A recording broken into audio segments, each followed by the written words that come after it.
ఆకాశమును భూమిని సముద్రములను అందలి సమస్తమును సృష్టించిన సర్వశక్తి గల మా ప్రియ పరలోకపు తండ్రి, మహోన్నతుడా, మహాగణుడా, మహాశక్తి సంపన్నుడా, మీ ఘనమైన నామమునకు, శ్రేష్టమైన నామమునకు, శక్తి కలిగిన నామమునకు ప్రభు అయిన యేసుక్రీస్తు వారి పేరట స్తుతులు స్తోత్రాలు చెల్లిస్తున్నాం. ఆయన తండ్రి, ఇంతవరకు మమ్ములను మా కుటుంబాలను కాచి కాపాడి ఆరోగ్యమును ఆయుష్ను ప్రసాదించి సజీవులుగా ఉంచి ఈ సాయంకాలం వేళ మీ పిల్లలమైన మేము ఈ గుడిములంక గ్రామంలో చిన్న మందగా కూడుకొని తండ్రి, మీ పరిశుద్ధ గ్రంథంలో నుండి తండ్రి మా బ్రతుకులను బాగు చేసుకునే మాటలను, మా ప్రవర్తనను సరిదిద్దుకునే మాటలను, మా ఆత్మలను రక్షించే మాటలను మరొక్కసారి మేమందరము కూడా వినటానికి, ఆ మాటల ప్రకారంగా బ్రతకటానికి, మీరిచ్చే పరలోక రాజ్యానికి చేరుకోవటానికి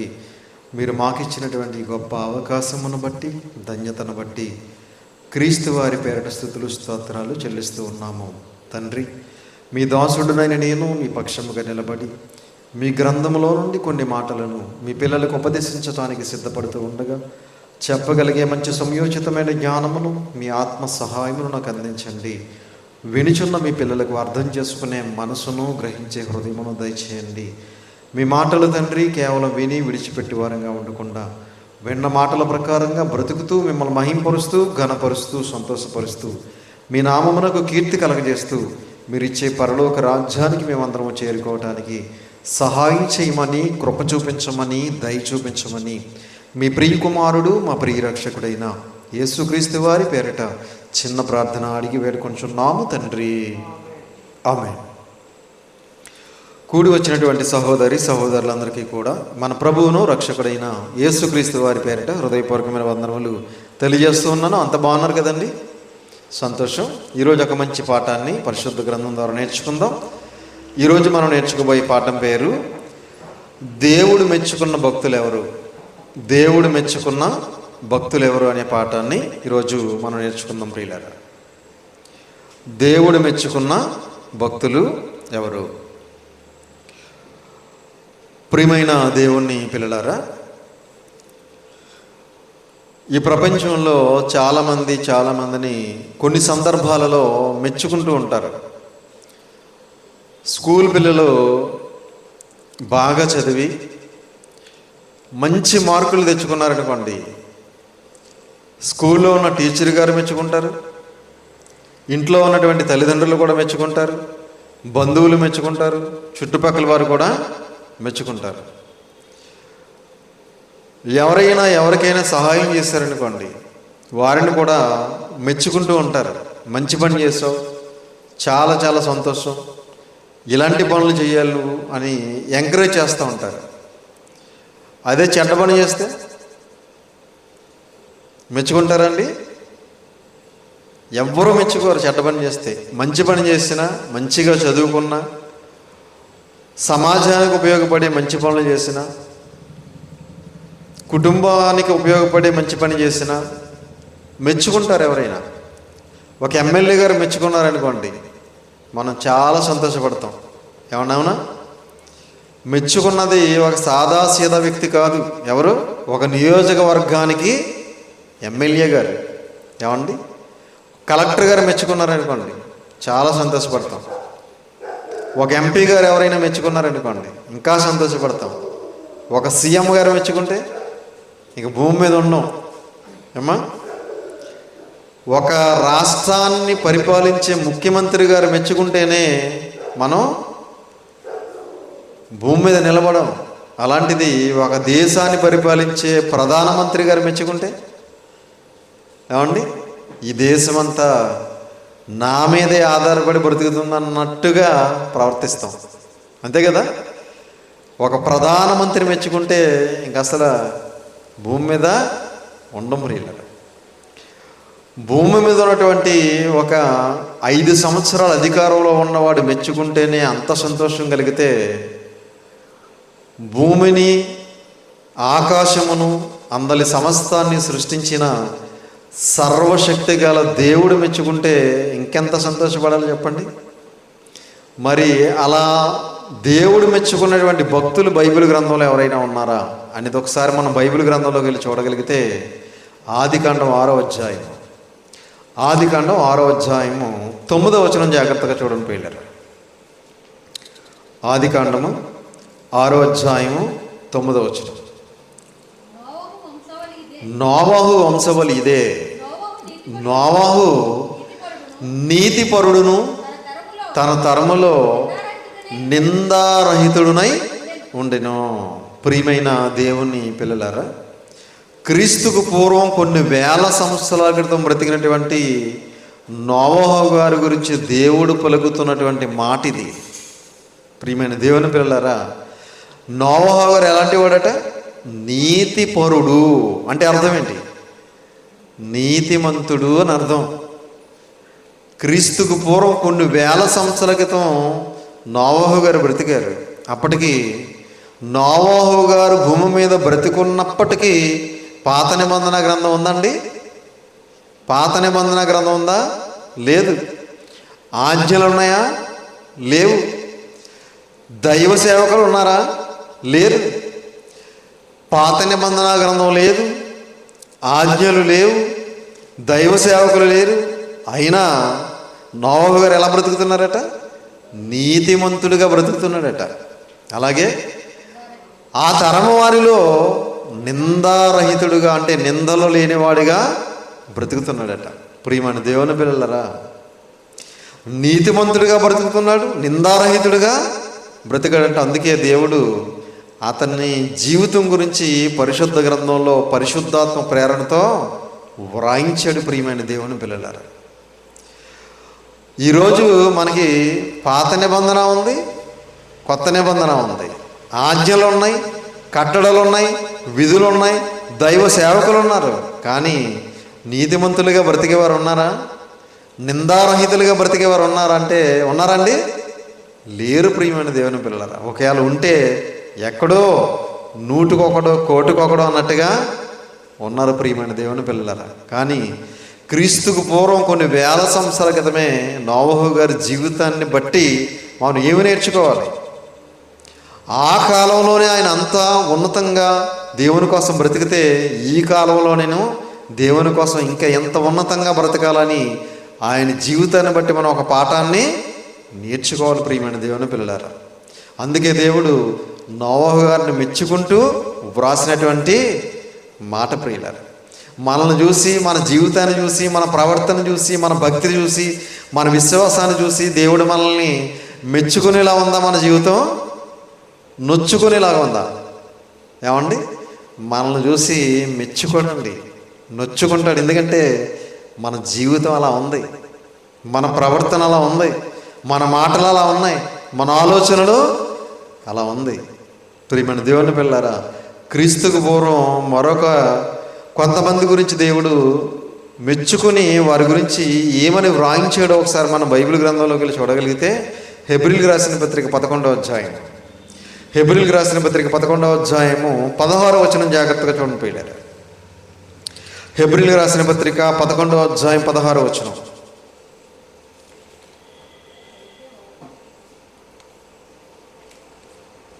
హెబ్రీయులకు రాసిన పత్రిక 11వ అధ్యాయం 16వ వచనం. అయితే వారు మరీ శ్రేష్టమైన దేశమును అనగా పరలోక సంబంధమైన దేశమును కోరుచున్నారు. మరియు వారు అన్నాడు. ఎవరు వారు?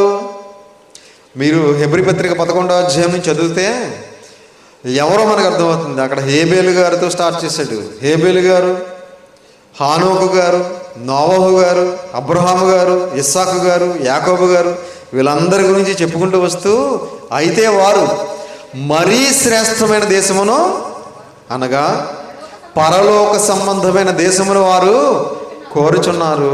ప్రియమైన దేవుని పిల్లలారా, హేబేలు గారు కానివ్వండి, హానోకు గారు కానివ్వండి, నోవహు గారు కానివ్వండి, అబ్రహాము, ఇస్సాకు, యాకోబులు కానివ్వండి, ఈ భూలోకాన్ని ఇప్పుడు కోరుకోలేదంట వాళ్ళు. ఈ భూలోకంలోని దేశాలను వాళ్ళు కోరుకోలేదు. ఏ దేశాన్ని కోరుకున్నారు? శ్రేష్టమైన దేశాన్ని కోరుకున్నారట. ఏ దేశం? పరలోక సంబంధమైన దేశాన్ని వారు కోరుకున్నారట. ప్రియమైన దేవుని పిల్లలారా, పరలోకం ఎంత గొప్పదో ఎవరికి అర్థమైంది? పాత నిబంధనలో బ్రతికిన భక్తులకు అర్థమైంది. కానీ ఈరోజు ఉన్నటువంటి క్రైస్తవులకు పరలోకం యొక్క విలువ అర్థం కాలేదు. ప్రియమైన దేవుని పిల్లారా, పాత నిబంధన గ్రంథంలో ఉన్న భక్తులు అబ్రహాము, ఇస్సాకు, యాకోబులు భూమి మీద బ్రతికున్నప్పటికీ పోనీ పాత నిబంధన ఉందా? అప్పటికి పాత నిబంధన లేదు. ఆజ్ఞలు, కట్టడలు, విధులు ఏమీ లేవు. దైవజనులు లేనప్పుడు, దేవుని సేవకులు లేరు. అయినప్పటికీ వాళ్ళు ఈ లోకం కోసం బ్రతకలేదు. వాళ్ళు ఈ లోకాన్ని కోరుకోలేదు. ఈ లోకంలో దేశాలను కోరుకోలేదు. వాళ్ళు పైన పరలోకం ఉంది, పరలోకంలో దేవుడు ఉన్నాడు, ఆ లోకానికి మనం వెళ్ళాలని ఆ లోకాన్నే కోరుకున్నారట. మరీ శ్రేష్టమైన దేశమును అనగా పరలోక సంబంధమైన దేశమును కోరుచున్నారు. ప్రియమైన దేవుని పిల్లారా, పరలోకం కంటే గొప్పది ఏదైనా ఉందండి ప్రపంచంలో? పరలోకం కంటే గొప్పది. ప్రపంచంలో ఉన్న కరెన్సీ, ప్రపంచ దేశాలలో ఉన్న కరెన్సీ కట్టలన్నీ తీసుకొచ్చి గుట్టగుట్టలుగా పోసినా పరలోకం ముందు అవన్నీ ఎందుకు పనికిరావండి. ప్రపంచంలో ఉన్న వజ్ర వైడూర్యాలు, బంగారు ఆభరణాలని తీసుకొచ్చి గుట్టగుట్టలుగా పోసినా పరలోకం ముందు ఎందుకు పనికిరావు. ప్రియమైన దేవుని పిల్లలు, అంత గొప్పది పరలోకం. అలాంటి పరలోకం కోసం వారు ఈ లోకంలో దేవుని కోసం ఉన్నతంగా బ్రతికారు. ప్రియమైన దేవుని పిల్లలు, అందుకే దేవుడు వారి గురించి కింద ఒక అద్భుతమైన మాట చెప్పాడు చూడండి. అందుచేత తాను వారి దేవుడినని అనిపించుకొనుటకు దేవుడు వారిని గురించి సిగ్గుపడడు. నేను ఎవరి దేవుణ్ణో తెలుసా? నేను హేబేలు దేవుణ్ణి, నేను హానోకు దేవుణ్ణి, నేను నోవహు దేవుణ్ణి, నేను అబ్రహాము, ఇస్సాకు, యాకోబుల దేవుడిని అని అనిపించుకోవటకు ఆయన సిగ్గుపడడు. ఈరోజు మనల్ని చూసి ఈ మాట అనగలడండి దేవుడు? ఏమండి, నేను పలానా వాళ్ళ దేవుడిని అని చెప్పి అనటానికి దేవుడు సిగ్గుపడతాడు మనల్ని చూసి. ఎందుకంటే మన జీవితాలు బైబిల్లో ఉన్న భక్తుల జీవితాల్లాగా లేవు. మన విశ్వాసం బైబిల్లో ఉన్నటువంటి భక్తుల విశ్వాసంలాగా లేదు. మన ప్రవర్తన బైబిల్లో ఉన్నటువంటి భక్తుల ప్రవర్తనలాగా లేదు. కాబట్టి దేవుడు మనల్ని చూసి ఖచ్చితంగా సిగ్గుపడతాడు. ప్రియమైన దేవుని పిల్లారా, కాబట్టి క్రీస్తుకు పూర్వం బ్రతికినటువంటి భక్తుల జీవితాలను బట్టి మనం ఏం నేర్చుకోవాలి? మనం ఒక పాఠాన్ని నేర్చుకోవాలి. నేను కూడా వారికిలాగా దేవుని కోసం ఉన్నతంగా బ్రతకాలని వారి జీవితాలను బట్టి మనం ఒక పాఠాన్ని నేర్చుకోవాలి. ప్రియమైన దేవుని పిల్లలు, అలాగే క్రీస్తుకు పూర్వం మరొక భక్తుడిని మెచ్చుకుంటున్నాడు చూడండి దేవుడు. సంఖ్యాకాండం 12వ అధ్యాయం, సంఖ్యాకాండం 12వ అధ్యాయం 3వ వచనం జాగ్రత్తగా చూడండి పిల్లలు. సంఖ్యాకాండం 12వ అధ్యాయం 3వ వచనం. యెహోవా ఆ మాట వినెను, మోషే భూమి మీద ఉన్న వారందరిలో మిక్కిలి సాత్వికుడు. మోషే గారు ఎలాంటి వాడట? భూమి మీద ఉన్న వారందరిలో, కొందరిలో కాదు, ఏమండి, మిక్కిలి సాత్వికుడు. సాత్వికుడు అంటే అర్థం ఏంటి? సాత్వికుడు అంటే అర్థం ఏంటి? ఏమండి, తన్ను తాను బాగా తగ్గించుకున్నవాడు సాత్వికుడు. ఏమండి, యేసుక్రీస్తు వారు కూడా అంటారు ఈ మాట, నేను సాత్వికుడును, నా యొద్దకు వచ్చి నేర్చుకోండి అన్నాడు ఆయన. ప్రియమైన దేవుని పిల్లరా, భూమి మీద ఉన్న వారు అందరిలో మోషే గారు ఎలాంటి వాడు? సాత్వికుడు. ఏమండి, లక్షలాది మందిని నడిపించే ఒక గొప్ప నాయకుడు మోషే గారు. ఏమండి, ఇశ్రాయేలీలు ఎంతమందిని నడిపించాడు ఆయన? పాలుతేళ్లు ప్రవహించే దేశానికి లక్షల మందిని నడిపించాడు. మనం అనుకుంటాం 6 లక్షల కాల్బలం ఉంది కదా, 6 లక్షల మందిని నడిపించాడు అనుకుంటాం మనం. ఏమండి, 6 లక్షల మందికి భార్యలు ఉన్నారా? బిడ్డలు ఉన్నారా? తల్లిదండ్రులు ఉన్నారా? వీళ్ళందరినీ కలుపుకుంటే ఇంచుమించు ఒక 25 లక్షల మంది వరకు ఉండొచ్చట.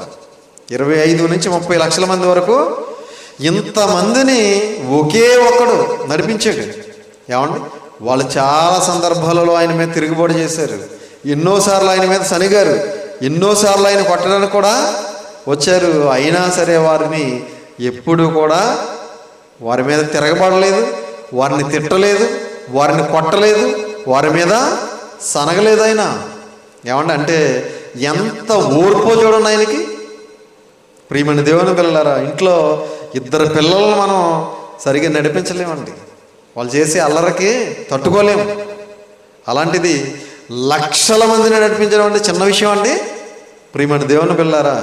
అలాంటి కొన్ని లక్షల మందిని నడిపించే ఓర్పు సహనం ఎవరిలో ఉంది? ఇప్పుడు మోషే గారిలో ఉంది. అందుకే భూమి మీద ఉన్న మనుషులందరిలో మిక్కిలి సాత్వికుడు. ఎవరు ఎన్ని అనరాని మాటలన్నా, ఎన్ని సనిగినా, ఎన్ని తిట్టినా ఆయన ఎవరిని కూడా చిన్న మాట కూడా అనలేదండి. ఈరోజు భర్త ఏదైనా చిన్న మాట అన్నాడు అనుకోండి, భార్య ఆ రోజు నుంచి ఇంక ముఖం మాడి చేసి ఇంక వంట కూడా చేయటం మానేస్తుంది, అవసరమైతే మాట్లాడటం కూడా మానేస్తుంది. ఏమండి, భార్య ఏదైనా చిన్న మాట అన్నది అనుకోండి భర్తని, భర్త కూడా ఆ రోజు నుంచి ఇంకా ఏం తెమ్మన్నా తేడు, ఏం చెప్పినా వినడు. చూసారా? అంటే ఒక చిన్న మాట అంటేనే మనం తట్టుకోలేకపోతున్నామే. ఎన్ని మాటలు అన్నారు మోషే గారిని ఇశ్రాయేలీయులందరూ, ఎన్ని సనిగారు ఆయన మీద కాదు దేవుని మీద కూడా సనిగారు. అయినా సరే ఎప్పుడు కూడా ఎవరిని చిన్న మాట అనలేదంటే దేవుడు మోషే గారి జీవితాన్ని బట్టి భూమి మీద ఉన్న వారందరికంటే మిక్కిలి సాత్వికుడు అనే ఒక అద్భుతమైనటువంటి సర్టిఫికెట్ మోషే గారి గురించి ఇస్తున్నాడు పిల్లలు. వీళ్ళందరినీ ఊరికే దేవుడు వేరే పేర్లు బైబిల్ గ్రంథంలో వ్రాయించలేదు. ఏమండి, దేవుని కోసం గొప్పగా బ్రతికారు కనుక, దేవుని కోసం ఉన్నతంగా జీవించారు కనుక వారి జీవితాన్ని బట్టి, వారి ప్రవర్తన బట్టి, వారి భక్తిని బట్టి, వారి విశ్వాసాన్ని బట్టి దేవుడు వేల సంవత్సరాల క్రితం పరిశుద్ధ గ్రంథంలో పరిశుద్ధాత్మ ప్రేరణతో బైబిల్ గ్రంథంలో వారి పేర్లు వ్రాయించాడు. ప్రియమైన దేవుని పిల్లలారా, వీరి జీవితాలను బట్టి మనం గుణపాఠాన్ని నేర్చుకోవాలి, ఒక పాఠాన్ని నేర్చుకోవాలి మనం. అలాగే దేవుడు ఇంకా ఎవరి గురించి వ్రాయించాడో మరొక మాట మనం చూడగలిగితే యోబు గ్రంథం 1వ అధ్యాయం, యోబు గ్రంథం 1వ అధ్యాయం 8వ వచనం చూడండి ప్రియులారా. యోబు గ్రంథము 1వ అధ్యాయం 8వ వచనం. అందుకు యెహోవా, నీవు నా సేవకుడైన యోబు సంగతి ఆలోచించితివా? ఎవరు మాట్లాడుతున్నారు? దేవుడు మాట్లాడుతున్నాడు. ఎవరి గురించి మాట్లాడుతున్నాడు? యోబు గారి గురించి మాట్లాడుతున్నాడు. ఎవరితో మాట్లాడుతున్నాడు? సాతానుతో మాట్లాడుతున్నాడు. బైబిల్ చదివేటప్పుడు మనం ఈ సందర్భాన్ని, ఈ పాయింట్ మనం ఎప్పుడు ఫాలో అవ్వాలి. ఎవరు మాట్లాడుతున్నారు, ఎవరితో మాట్లాడుతున్నారు, ఏ కాలంలో మాట్లాడుతున్నారు, ఏమండి, ఇది మన పరిగణలోకి తీసుకుని బైబిల్ గ్రంథాన్ని చదవాలి. ఇప్పుడు దేవుడు యోబు గారి గురించి సాతాను గారితో మాట్లాడుతున్నాడు. ఏమని? నీవు నా సేవకుడైన యోబు సంగతి ఆలోచించితివా? అతడు ఎలాంటి వాడు తెలుసా? యథార్థవర్తనుడు. యోబు గారు ఎలాంటి వాడు? యథార్థవంతుడు, యథార్థంగా జీవిస్తున్నాడు. అలాగే న్యాయవంతుడు, న్యాయంగా జీవిస్తున్నాడు. అన్యాయం లేదు అతని జీవితంలో. ఏమండి, యోబు గారి జీవితంలో అన్యాయానికి చోటు లేదు. న్యాయవంతుడు, దేవుని యందు భయభక్తులు కలిగిన వాడు. దేవుని యందు, దేవుడంటే చాలా భయం యోబు గారికి, దేవుడంటే చాలా భక్తి యోబు గారికి. ఈరోజు మనకు భయం ఉందా అండి దేవుడు అంటే? కొన్ని భక్తి ఉందా? కొంతమందికి భయం ఉంటుంది, కొంతమందికి భక్తి ఉంటుంది, కొంతమందికి రెండు ఉండవు. ప్రియమైన దేవుని పిల్లరా, దేవుడంటే భయం ఉండాలి, దేవుడంటే భక్తి ఉండాలి. ప్రియమైన దేవుని పిల్లరా, దేవుడు సృష్టించిన జంతువులంటే భయపడుతున్నాడండి మనిషి. ఏమండి, దేవుడు సృష్టించినటువంటి ఒక ఆంబోద్ అంటే భయపడతాడు మనిషి. ఏమండి, ఒక సింహం అంటే భయపడతాడు, ఒక పులి అంటే భయపడతాడు, ఒక జిర్రంటే భయపడతాడు, తేలంటే భయపడతాడు, ఒక పాము అంటే భయపడతాడు, చివరికి ఒక రోకల బండ అంటే భయపడతాడు. కానీ వీటన్నిటినీ సృష్టించినటువంటి దేవుడు అంటే భయం ఉందండి? భయం లేదండి. కానీ యోబు గారికి భయం ఉంది, భక్తి ఉంది. దేవుని యందు భయభక్తులు గలవాడుగా ఉన్నాడు. అలాగే చెడుతనమును విసర్జించిన వాడిగా ఉన్నాడు. చెడుతనాన్ని, తనలో ఏమైనా ఒకవేళ చెడుతనం ఉంటే చెడుతనాన్ని కూడా విసర్జించాడట. యోబు గారు భూమి మీద బ్రతుకున్న కాలానికి బైబిల్ గ్రంథం ఉందండి? ఆజ్ఞలు ఉన్నాయా? కట్టడాలు ఉన్నాయా? విధులు ఉన్నాయా? సేవకులు ఉన్నారా? సువార్తికులు ఉన్నారా? లేరు. యోబు గారు జీవించే కాలానికి ఏమండి బైబిల్ గ్రంథం లేదు, ఆజ్ఞలు, కట్టడలు, విధులు ఏమీ లేవు, దైవ సేవకులు కూడా లేరు. అయినప్పటికీ యోబు గారు ఎలా బ్రతుకుతున్నారు చూడండి. యథార్థవంతుడిగా బ్రతుకుతున్నాడట, న్యాయవంతుడిగా బ్రతుకుతున్నాడట, దేవుని యందు భయభక్తులు కలిగిన వాడిగా బ్రతుకుతున్నాడు, చెడుతనమును విసర్జించిన వాడిగా బ్రతుకుతున్నాడు. ప్రియమైన దేవుని పిల్లరా, యోబు గారు భూమి మీద బ్రతుకుండే సమయానికి దైవ గ్రంథం లేదు అనడానికి మనకి ఒక ఆధారం ఏంటంటే, మీరు పైనుంచి చదివితే తన కుమారులు ఒకవేళ దేవుని దృష్టికి ఒకవేళ పాపం చేసి అపవిత్రులుగా మారిపోయారేమో అని వారి నిమిత్తం యోబు గారే బలర్పించేస్తున్నాడట. ఏమండి, యోబు గారు ఏం చేస్తున్నారు? తన కుమారుల నిమిత్తం దేవునికి బలులు అర్పించేస్తున్నాడు. వాస్తవానికి బలి ఎవరు అర్పించాలి? యాజకుడు అర్పించాలి. ఏమండి, మనం అర్పించడానికి లేదు. వాస్తవానికి పాత నిబంధన ప్రకారంగా యాజకుడు మాత్రమే బలి అర్పించాలి. కానీ యోబు గారు బలి అర్పిస్తున్నారంటే అప్పటికి ఏం లేదనమాట, పాత నిబంధన గ్రంథం లేదు. అలాంటి సమయంలోనే యోబు గారు ఎంత ఉన్నతంగా బ్రతుకుతున్నాడు చూడండి. యథార్థవంతుడిగా బ్రతుకుతున్నాడట. ఎవరు చెప్పారని? న్యాయవంతుడిగా బ్రతుకుతున్నాడట.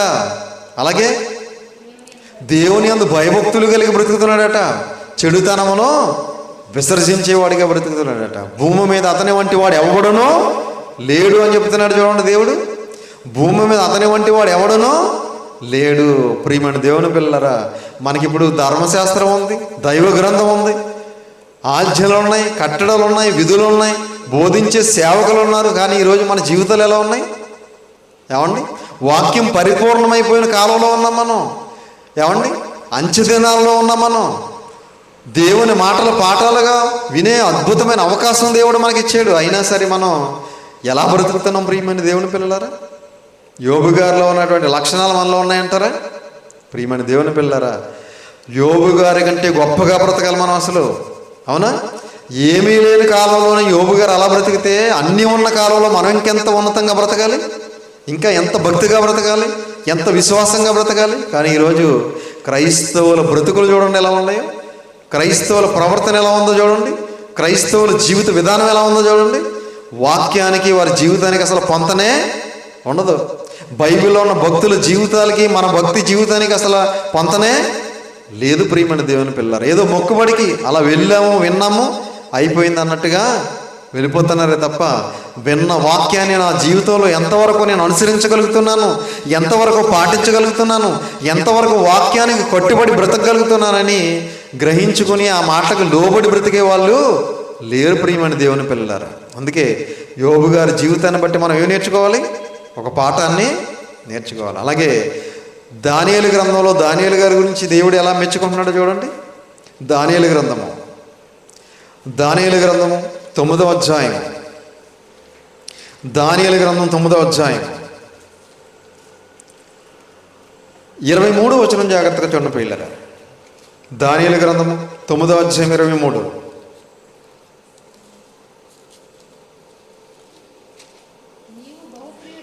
నీవు బహుప్రియుడవు గనుక నీవు విజ్ఞాపనము చేయనారంభించినప్పుడు ఈ సంగతిని నీకు చెప్పుటకు వెళ్ళవలెనని ఆజ్ఞ బయలుదేరాను. నీవు బహుప్రియుడవు అంటున్నాడు దేవుడు. ఎవరి గురించి? దానియేలు గారి గురించి. ప్రియుడువు కాదు, ఏమండి, బహుప్రియుడువు. ప్రియమైన దేవుని పిల్లారా, అంటే దానియేలు గారు దేవుని దృష్టిలో ఎలా ఉన్నాడు? బహుప్రియుడు అంటే అర్థం ఏంటి? ఏమండి, చాలా ఇష్టమైన వాడు అని అర్థం. అర్థమవుతుందా?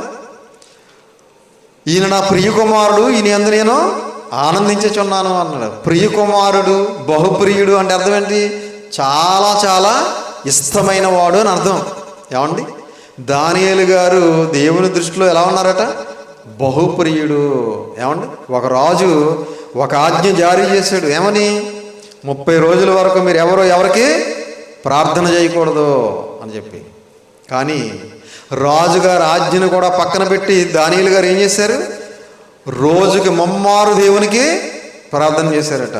ప్రియమైన దేవుని పిల్లరా, తన ప్రాణాన్ని కూడా లెక్క చేయలేదు దానియేలు గారు. లెక్క చేశారండి? తన ప్రాణం పోయినా పర్వాలేదు అనుకున్నాడు. నేను ప్రార్థన మాత్రం మానను అనుకున్నాడు. రోజుకి ముమ్మారు ఏం చేశాడట? ప్రార్థన చేశాడట. ఈ విషయం తెలిసింది. ఏమండి, తెలిసిన వెంటనే కొంతమంది ఎవరైతే ఈ ఆజ్ఞను పుట్టించారో దానియేలు గారి కోసం వారు వెళ్ళి రాజుగారితో కంప్లైంట్ చేస్తున్నారు. ఇదిగో రాజా, నీ ఆజ్ఞను పక్కన పెట్టి ఇదిగో దేవునికి ముమ్మారు ప్రార్థన చేస్తున్నాడు దానియేలు అని చెప్పి ఎప్పుడైతే విషయాన్ని తెలియజేశారో వెంటనే రాజుగారికి బాధ కలిగినా రాజుగారు ఏం చేశారు? ఆజ్ఞ ప్రకారంగా దానియేలు గారిని తీసుకెళ్లి సింహాల బోనులో వేశారండి. ప్రియమైన దేవుని పిల్లరా, ఆకలితో ఉన్నటువంటి సింహాల ముందు ఒక మనిషిని వేస్తే ఏం చేస్తాయి తెలుసండి? నిమిషాల వ్యవధిలో చీల్చి కండలుగా చీల్చి చెండాడేస్తాయి. మనిషిని పిప్పు చేసేస్తాయి. ఏమండి, ఒక్కొక్క సింహం రోజుకి కొన్ని వందల కేజీలు ఆహారం తినే సింహాలు కూడా ఉన్నాయంట. ఏమండి, మనకలాగా ఒక కేజీ తెచ్చుకుని 5గురు తింటాం చూసారా? అలా కాదు. ఏమండి, వందల కేజీలు ఒక రోజుకి తినే సింహాలు ఉన్నాయి. అలాంటి సింహాల బోనులో దానియేలు గారిని వేస్తే ఏమండి ఏం చేస్తాయి సింహాలు? దేవుడు ఏం చేశాడు? సింహాల నోర్లు మూయించి ఒక మూలను కూర్చోబెట్టాడు సింహాలని. ఏమండి, అలా ఉపవాసంతో ఆకలితో అలా అలమటిస్తూ అలా ఉండిపోయాయి తప్ప దానియేలు గారి దగ్గరికి వెళ్ళి వాసన కూడా చూడలేదు. ప్రియమైన దేవుని పిల్లలారా, దానియేలు గారిని దేవుడు ఎందుకు తప్పించాడు తెలుసా? బహుప్రియుడుగా ఉన్నాడు కాబట్టి. ఎలా ఉన్నాడు? బహుప్రియుడు. మనం కూడా బహుప్రియులుగా దేవుడి దృష్టిలో ఉంటే మనల్ని కూడా రోగాల నుంచి తప్పిస్తాడు, ప్రమాదాల నుంచి తప్పిస్తాడు, ఇరుకులు ఇబ్బందుల నుంచి తప్పిస్తాడు, సాతాను సోదరుల నుంచి కూడా తప్పిస్తాడు. ఎప్పుడు? మనకు నచ్చినట్టుగా విచ్చలవిడిగా మనం బ్రతికినప్పుడు కాదు, దేవుని దృష్టిలో మనం బహుప్రియులుగా బ్రతికినప్పుడు. ఆ తర్వాత ఎవరైతే దానియేలు గారి మీద కుట్ర పన్నారో వారిని, వారి భార్యలను, వారి పిల్లల్ని కూడా ఏం చేశాడు? సింహాల బోనులో వేయించాడు. వేసిన వెంటనే ఏమైపోయారంటే వాళ్ళు ఎముకలను కూడా ఏం చేసాయట? నలి చేసేసాయట. ప్రియమైన దేవుని పిల్లల కిందకు చదివితే మీకు అర్థమవుతుంది. ఏమండి, వారి ఎముకలను కూడా పిప్పు చేసేసాయంట సింహాలు. ప్రియమైన దేవుని పిల్లరా, అలాంటి భయంకరమైనటువంటి ప్రమాదం నుంచి దేవుడు దానియేలు గారిని ఏం చేశాడు? తప్పించాడు. ఎందు నిమిత్తం తప్పించాడు? ఏమండి, దేవునికి ఇష్టమైన వాడుగా జీవిస్తున్నాడు కనుక, బహుప్రియమైన వాడిగా జీవిస్తున్నాడు కనుక దేవుడు ఆ భయంకరమైన ప్రమాదం నుంచి తప్పించాడు ప్రియరా. కనుక దానియేలు గారిని బట్టి మనం కూడా ఒక పాఠాన్ని నేర్చుకోవాలి. అలాగే దేవుడు ఇంకా ఎవరిని మెచ్చుకున్నాడో మరొక మాట మనం చూడగలిగితే అపోస్తుల కార్యముల 13వ అధ్యాయం, అపోస్తుల కార్యముల 13వ అధ్యాయం 22వ వచనం. అపోస్తుల కార్యములు 13వ అధ్యాయం 22. తరువాత అతన్ని తొలగించి దావీదును వారికి రాజుగా ఏర్పరిచెను. మరియు ఆయన, నేను యెషయా కుమారుడైన దావీదును కనుగొంటిని, అతడు నా ఇష్టానుసారుడైన మనుష్యుడు, అతడు నా ఉద్దేశములన్నీ నెరవేర్చినని చెప్పి అతనిని గురించి సాక్ష్యం ఇచ్చాను. దేవాతి దేవుడే ఒక మానవుడి గురించి సాక్ష్యం ఇస్తున్నాడు. చూడండి ఏమని? నేను యెషయా కుమారుడైన దావీదును కనుగొంటిని, అతడు నా ఇష్టానుసారుడైన మనుషుడు, అతడు నా ఉద్దేశములన్నీ నెరవేర్చునని చెప్పి. నా ఇష్టానుసారుడైన మనుషుడు అంటే అర్థం ఏంటి? నా ఇష్టాలు నెరవేర్చే మనుషుడు. ఈరోజు క్రైస్తవులు ఎలా ఉన్నారు? దేవుని ఇష్టాన్ని నెరవేర్చేవారుగా ఉన్నారా? తన ఇష్టాన్ని నెరవేర్చుకునేవారుగా ఉన్నారా? దేవుని ఇష్టాలు నెరవేర్చేవాడు ఎవడు లేడు. వారి ఇష్టాలు నెరవేర్చుకునేవారు ఉన్నారు. దేవుని ఉద్దేశాలు నెరవేర్చేవారు లేరు. వారి ఉద్దేశాలు నెరవేర్చుకునేవారు ఉన్నారు. ప్రియమైన దేవుని పిల్లలు, కానీ క్రీస్తుకు పూర్వం 1000 సంవత్సరాల క్రితం బ్రతికినటువంటి దావీదు గారి జీవితం ఆలోచిస్తే దేవుని ఇష్టాన్ని నెరవేర్చేవాడిగా ఉన్నాడు, దేవుని ఉద్దేశాలు నెరవేర్చేవాడిగా ఉన్నాడు. అందుకే దావీదు గారి గురించి దేవుడు అంటున్నాడు, అతడు నా ఇష్టానుసారుడైన మనుషుడు, నా ఉద్దేశాలు నెరవేర్చేవాడు అని చెప్పి అతన్ని గురించి సాక్ష్యం ఇచ్చాను. ప్రియమైన దేవుని పిల్లరా, దేవుడు ఒక మానవుడి గురించి సాక్ష్యం ఇవ్వడం ఏంటండి అసలు? ఏమండి, దేవుడు అంటే ఏమైనా సామాన్యమైన వాడు అండి? సర్వశక్తి గల దేవుడైన, ముల్లోకాలను ఏకకాలంలో ఏలుతున్న మహాచక్రవర్తి, కోటాను కోట్ల దూతలతో యెహోవా పరిశుద్ధుడు, యెహోవా పరిశుద్ధుడు, యెహోవా పరిశుద్ధుడు అని నిత్యము గాన ప్రతిగాలు అందుకుంటున్నటువంటి దేవాది దేవుడు భూమి మీద బ్రతికినటువంటి ఒక మానవుడి గురించి ఇస్తున్నటువంటి స్టేట్మెంట్ ఇది. ఏమండి, నా ఇష్టానుసారుడైన మనుషుడు. ఎంత ఇష్టంగా బ్రతికితే ఆ మాట చెప్తాడు చెప్పండి. నా ఉద్దేశాలన్నీ నెరవేరుస్తున్నాడు అంటున్నాడంటే ఎన్ని ఉద్దేశాలు నెరవేరిస్తే ఆ మాట చెప్తాడు చెప్పండి. ప్రియమైన దేవుని పిల్లారా, ఏమంటే దేవుడు అసలు మానవుడిని జ్ఞాపకం చేసుకోవటానికి మానవుడు ఏ పాటి వాడు చెప్పండి. చూడండి ఒకసారి ఒక మాట, దేవుడు చెబుతున్న మాట. కీర్తనల గ్రంథం 8వ అధ్యాయం 3వ వచనం చూడండి. కీర్తనల గ్రంథం 8వ అధ్యాయం 3వ వచనం. కీర్తనల గ్రంథం 8వ అధ్యాయం 3వ వచనం. కీర్తనల గ్రంథం 8వ అధ్యాయం 3వ వచనం. నీ చేతి పని అయిన నీ ఆకాశములను నీవు కలుగజేసిన చంద్ర నక్షత్రములను నేను చూడగా నీవు మనుష్యుని జ్ఞాపకము చేసుకున్నట్టుకు వాడు ఏ పాటి వాడు, నీవు నరపుత్రుని దర్శించుటకు వాడు ఏ పాటి వాడు. ప్రియమైన దేవుని పిల్లలారా, నీ ఆకాశములను, నీ చేతి పని అయినా నీ ఆకాశములను నీవు కలుగజేసిన చంద్ర నక్షత్రములను నేను చూడగా. ఈ అనంతమైన విశ్వాన్ని చూడండి ఒకసారి, అందులో ఉన్న చంద్ర నక్షత్రాలను చూడండి ఒకసారి. వాటిని చూసి చూడగా నీవు మనుషుని జ్ఞాపకము చేసుకున్నట్టుగా వాడు ఏ పాటి వాడు. ఆఫ్టర్ లాంటి మనిషి, అవునా? అంతే కదా. ఈ అనంతమైన విశ్వాన్ని ఒకసారి చూస్తే, ఈ అనంతమైన విశ్వంలో భూమి ఒక నలక లాంటిదట, ఒక ఇసుక రేణువు లాంటిదంట. భూమి ఒక ఇసుక రేణువు లాంటిది అయితే ఆ భూమి మీద ఉన్నటువంటి మానవుడు ఎలాంటి వాడు చెప్పండి ఒకసారి, అవునా? నీవు మనుష్యుని జ్ఞాపకం చేసుకున్నట్టుకు వాడు ఏ పాటి వాడు అన్నాడు. ఏమండి, నువ్వు నరపుత్రుని దర్శించుటకు వాడు ఏ పాటి వాడు. మనం ఆఫ్టర్ 60 సంవత్సరాల తర్వాత మళ్ళా కనబడం. ప్రియమైన దేవుని పిల్లరా, మట్టిలో కలిసిపోయే మానవుడిని జ్ఞాపకం చేసుకోవడానికి అసలు మానవుడు ఏ పాటి వాడు అంటున్నాడు. మరి దేవుడు బైబిల్లో కొంతమందిని జ్ఞాపకం చేసుకున్నాడు కదా. దేవుని కోసం ఉన్నతంగా బ్రతికారు కాబట్టి జ్ఞాపకం చేసుకున్నాడు. దేవుని కోసం గొప్పగా బ్రతికారు కాబట్టి దేవుడు జ్ఞాపకం చేసుకున్నాడు. దేవుడు అనుకున్న లక్షణాలు భావాలతో బ్రతికారు కనుక దేవుడు వారిని జ్ఞాపకం చేసుకున్నాడు. ఈరోజు దేవుడు నిన్ను నన్ను జ్ఞాపకం చేసుకోవాలంటే మనం ఎలా బ్రతకాలి? మనం కూడా ఒక నోవహు గారిలాగా బ్రతకాలి. మనం కూడా అబ్రహాము, ఇస్సాకు, యాకోబు, హానోకులాగా బ్రతకాలి. మనం కూడా దానియేలు గారిలాగా బ్రతకాలి. మనం కూడా మోషే గారిలాగా బ్రతకాలి. మనం కూడా ఒక దావీదు గారిలాగా బ్రతకాలి, ఒక యోబు గారిలాగా బ్రతకాలి. అలా బ్రతికితే నిన్ను నన్ను జ్ఞాపకం చేసుకుంటాడు. అందుకే వారి జీవితం నచ్చింది కనుక, వారి ప్రవర్తన నచ్చింది కనుక, వారి భక్తి నచ్చింది కనుక, వారి విశ్వాసం నచ్చింది కనుక 1000 సంవత్సరాల క్రితం వారు బ్రతికిన పరిశుద్ధాత్మ ప్రేరణతో పరిశుద్ధ గ్రంథంలో వారి జీవితాలని వ్రాయించాడు. అవి చదువుకునైనా మనం వారికిలాగా బ్రతుకుతామని, వారి భక్తి జీవితం గురించి మనం విన్నప్పుడైనా మనం వారికిలాగా భక్తి కలిగి బ్రతుకుతామని వారి కోసం దేవుడు వ్రాయించాడు. ప్రియమైన దేవుని పిల్లలు, కాబట్టి మనం కూడా వారి గురించి చదువుకున్నప్పుడల్లా నేను కూడా వీరికిలాగా బ్రతకాలని ఒక ఖచ్చితమైన నిర్ణయాన్ని తీసుకుని దేవుని కోసం ఉన్నతంగా బ్రతికి దేవుని మహింపరిచి, ఘనపరిచి, సంతోషపరిచి దేవుడిచ్చే నిత్యరాజ్యానికి దేవుని మాటల ద్వారా బాటలు వేసుకోవాలని ప్రేమపూర్వకంగా తెలియజేస్తూ ఈ మాటలు ముగిస్తున్నాను. తలలు వంచండి, చిన్న ప్రార్థన చేసుకుందాం. ప్రార్థన. పరలోకమందున్న మమ్మల్ని కన్న తండ్రి, దయగలిగిన మా దేవ, కృప కలిగిన మా తండ్రి, మీ ఘనమైన నామమునకు, శ్రేష్టమైన నామమునకు, శక్తి కలిగిన నామమునకు ప్రభు అయిన యేసుక్రీస్తు వారి పేరిట స్తుతులు స్తోత్రాలు చెల్లిస్తున్నాం నాయన. ఇంతవరకు తండ్రి మీ పరిశుద్ధ గ్రంథంలో నుండి ఎన్నో విలువైన మాటలు మేము నేర్చుకున్నాం తండ్రి. బైబిల్లో ఉన్నటువంటి భక్తుల జీవితాలను చూసి మేము కూడా వారిలాగా బ్రతకాలని ఒక ఖచ్చితమైన నిర్ణయాన్ని తీసుకుని మేము కూడా వారిలాగా బ్రతకడానికి సహాయం చేయండి తండ్రి. మేమందరము ఒకవేళ నామకార్థ క్రైస్తవులుగా, వేషధారులుగా, మోసకారులుగా బ్రతుకుతున్నామేమో తండ్రి. మీ వాక్యం ద్వారా మా ప్రవర్తన సరిదిద్దుకుని మేమందరము కూడా మీకోసం ఉన్నతంగా బ్రతకడానికి సహాయం చేయండి తండ్రి. భయంకరమైనటువంటి దినాల్లో ఉన్నాం నాయన. ప్రపంచమంతా కూడా భయంకరమైనటువంటి దుష్టత్వంలోకి వెళ్ళిపోయింది నాయన, భ్రష్టత్వంలోకి వెళ్ళిపోతూ ఉంది నాయన.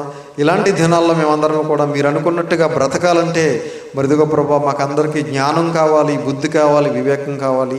దానిని మాకు అనుగ్రహించండి, మమ్మల్ని బలపరచండి, బలమైన సాధనాలుగా మీ సేవలో వాడుకోండి తండ్రి. తలలో ఉంచి ప్రార్థన చేస్తున్న ప్రతి ఒక్కరిని కూడా పేరు పేరున జ్ఞాపకం చేసుకోండి, వారి కుటుంబాలను జ్ఞాపకం చేసుకోండి, వారికి కావాల్సిన సహాయము, సహకారాన్ని మీ చిత్తమేత అనుగ్రహించండి. మేమందరము కూడా ఈ లోకంలో ఉన్నంతకాలము కూడా కుడికి కానీ ఎడమకు కానీ తొలగిపోకుండా మీరు ఏర్పాటు చేసిన క్రీస్తు మార్గంలో, క్రీస్తు అడుగుజాడల్లో నడుచుకుంటూ అనేక మందిని నడిపిస్తూ, క్రీస్తు వారిని పోలి జీవిస్తూ క్రీస్తు వారి రాకడ కోసం సిద్ధపాటు కలిగి మీరిచ్చే పరలోక రాజ్యానికి మేమందరం చేరుకోవడానికి సహాయం చేయమని, కృప చూపించమని, దయ చూపించమని, మీ కృపలో భద్రపరిచి కాచి కాపాడమని మీ ప్రియ కుమారుడును మా ప్రియ రక్షకుడైన యేసుక్రీస్తు వారి పేరిట చిన్న ప్రార్థన అడిగి పెట్టుకొనిచున్నాము తండ్రి. ఆమేన్. అందరికీ వందనాలు.